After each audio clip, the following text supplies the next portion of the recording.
international community is starting to take UFOs seriously. We have that and other news to go over today.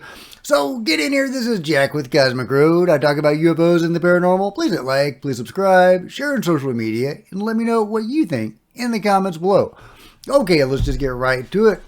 Per clause, Yoshihiro Asakawa, a member of the Japan Restoration House of Representatives, says the U.A.P. problem suddenly accelerated today, and a national policy briefing session will be held on December 20th. And here is the tweet itself. The essence of the committee questions will be uploaded one by one. The U.A.P. problem suddenly accelerated today. I can't tell you the details yet. A national policy briefing session, Mexican U.A.P. public hearing briefing session. Does that mean it'll be similar to the Mexican U.A.P. briefing session? Will be held on December 20th, Wednesday, from 5 o'clock. Please come by all means. So that is really, really intriguing. Japan sounds like they're going to hold their own version of the Mexican UFO hearing. And I believe Yoshihiro Asakawa was actually at the Mexican UFO hearing, but I could be mistaken. But there's even more. Mexico is going to declassify all U.A.P. sightings recorded by their armed forces going forward. That's amazing. Mexico will pass a law to make all UFO sightings declassified under the new proposed U.A.P. legislation. So it hasn't passed yet, but they are trying to get this passed. The document is an initiative proposed by Sergey Luna, a federal deputy of the legislature from the Moreno Parliamentary Group, to reform Article 5 of the General Law of Transparency and Access to Public Information in Mexico. Here are the key points regarding UFOs for UFO Twitter. 1. Objective of the initiative to modify various provisions of the General Law of Transparency and Access to Public Information, particularly concerning U.A.P.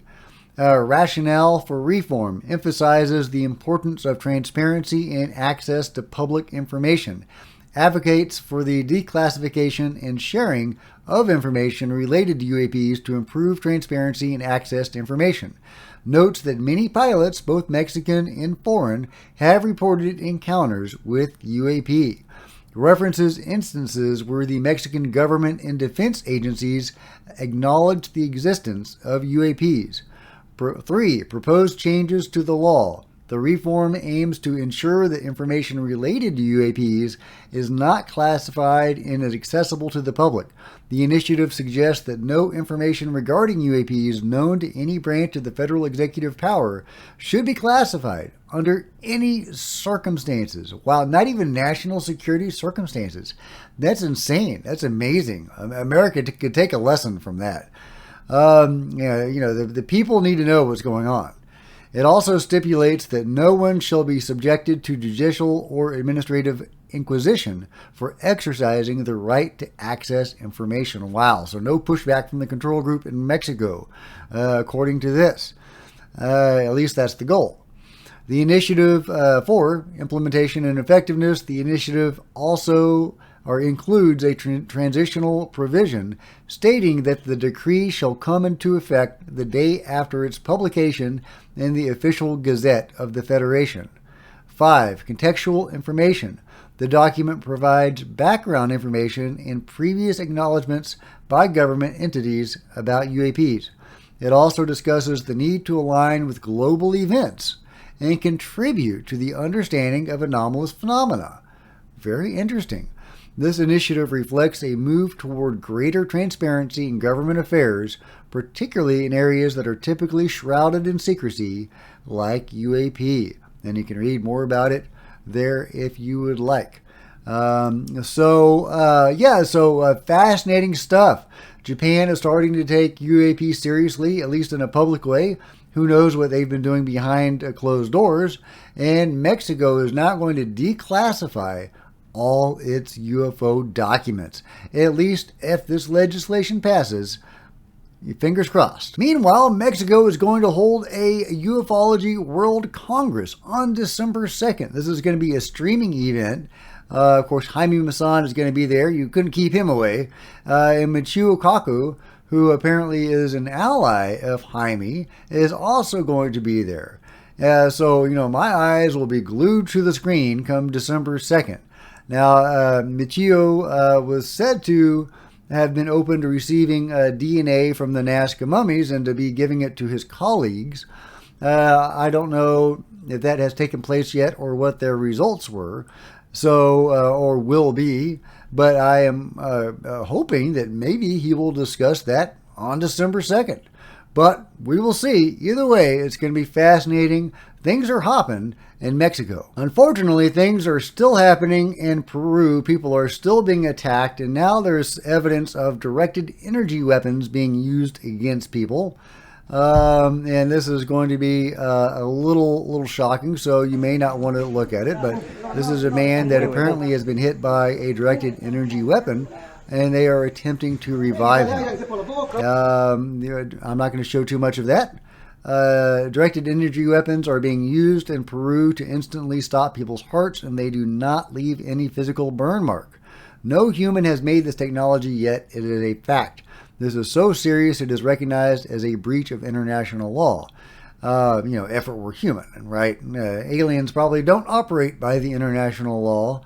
But are non-humans the ones doing this, or are they humans? Because I'm not convinced that the control group doesn't have access to this technology. I mean, they're flying around in UFOs. They can, they probably have some pretty fancy weapons if they wanted to use them. But why would they be using them against, local rural people in Peru? How does that make any sense? How does what's going on there make any sense?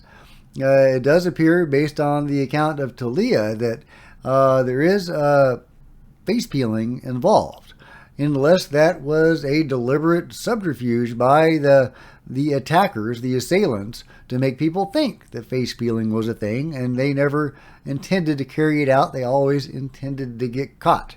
But that's just speculation. We have no idea what is going on in Peru. There are credible accounts of videos of non-humans in the area, but that doesn't necessarily mean they're the ones carrying this out. They could be there to prevent it or there to observe it. We just don't know. But yeah, the situation is continuing in Peru. Meanwhile, GOP senators raise concerns over suddenly reassigned director at the Department of Energy. Bets on this has to do with the upheaval from the U.A.P. whistleblower in the DOE in cahoots with Battelle Laboratories. Kirkpatrick resigns, and now a change in the DOE director. So what do you guys think? Is this change because of David Grush coming out and talking about the DOE? And now we know, seeming to confirm what Jacques Vallée was saying some time ago, that everything goes through the DOE, that it is the gateway to the control group, because all the UFO stuff is hidden in the same layers of secrecy as the nuclear secrets. So, we don't know. We have no idea if this change has anything to do with UFOs, but it is distinctly possible, and the timing, of course, is very suspect. But let me know what you think in the comments below. Last but not least, Thierry Jamon, the researcher who has really uncovered the Nazca mummies for us, for what they are and who got them from the tomb raiders. He is saying some really interesting things. He's saying that one of the tombs, one of the primary sites, is only 10% explored. So that means there's plenty of time for us to get to these bodies, or for credible archaeologists and anthropologists or xenobiologists to get to these bodies before they're looted. And he also talks about one particular sarcophagus that may actually be booby trapped. So let me just let you see what he has to say. I'm actually going to read it. If I minimize my head, my screen grabber would be cutting off the bottom of the screen. So I'm just going to have to read it. It's auto-translated, and the auto-translation isn't great. Just a warning. But he does talk about alien booby traps, potentially, in an alien citadel. So, see, it's interesting. It's worth a bad translation and me reading it. Hypothesis, are you certain that there are uncovered rooms and that the carrion geese, there's no geese. So let me get to his answer. According to what the geese Gayard told us, and in particular Mario, they told us that there was one side of the second sarcophagus, 3 doors, which you are still sealed, closed, and to this day they had not dared to open its doors, because, said he, they spotted a kind of stone which seems to protrude from the ceiling and which could perhaps be a security system, etc. So they have not yet explored the whole site. Far from it. They tell me that they only touched because barely 10% of this famous site did they find these relics on the alleged site. So they've only explored 10%. Okay. So, but yeah, there you go. There is a potential alien booby trap in this alien citadel. I love it. I love it. On the other hand, I really want to know what's in that sarcophagus. So I would really, really love it if some competent researchers and scientists will go down there and you safely see what is in that sarcophagus on live TV, stream it live, do whatever, Geraldo style, going into Al Capone's tomb, or, vault, see what is in that alien sarcophagus that may be booby-trapped.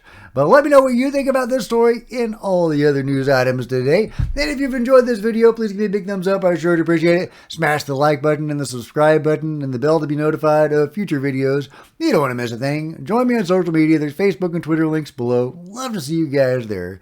If you wanted to support Cosmic Road in a bigger way, please consider grabbing a coffee mug or a t-shirt. See the merch store below. Or becoming a channel member, because channel members are rock stars. And I really appreciate you guys' support. Thank you.